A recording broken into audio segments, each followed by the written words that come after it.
Oftentimes, industry experts from quality assurance and quality control, manufacturing, and even research labs reach out to us about 3D X-ray or computer tomography. For the most part, they fall into two different camps. Those who are asking about 3D but don't really need it, and then you have those with complex inspection needs where 2D and 2.5D X-ray just can't cut it. So let's figure out the differences between them.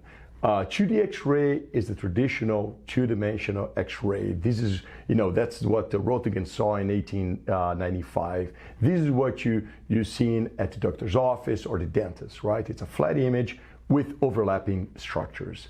2.5D X-ray is the made-up terminology by the X-ray industry to where you think of as an enhanced 2D X-ray. Instead of a single static view, 2.5D X-ray gives you the sample with a tilted or rotated view so that you can review new angles of the part. 3D X-ray, on the other hand, is a full volumetric data set. This allows you to virtually slice through the part, view internal structures without destruction, which is pretty cool, right? And then analyze complex assemblies with hidden features.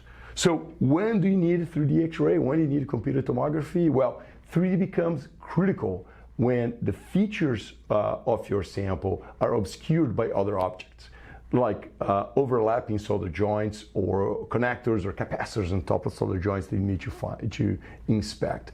Cross-section is required without cutting into the sample, and then when cooling channels need to be inspected for blockages. For example, Chris did a really nice video of the new iPhones. I recommend you watch. The vapor chamber inside the iPhone is one example where if you're looking for foreign object, if you're looking for defects within the vapor chamber, we do need to do a cross-sectioning using computer tomography. And then if you have layered or stacked components that can be separated from a traditional top-down view. Now, sometimes you can get away with 2.5D, and 2.5D is sufficient when tilting or rotating the part is enough to reveal what you need to see, right? And then when non-destructive tests or NDT can be performed by physically isolating a component, like before you put together a more complex part, if you can X-ray in 2.5D those individual parts before assembly. Another example of when you can get away with 2.5D X-ray is when you have low density materials that don't require full volumetric reconstruction.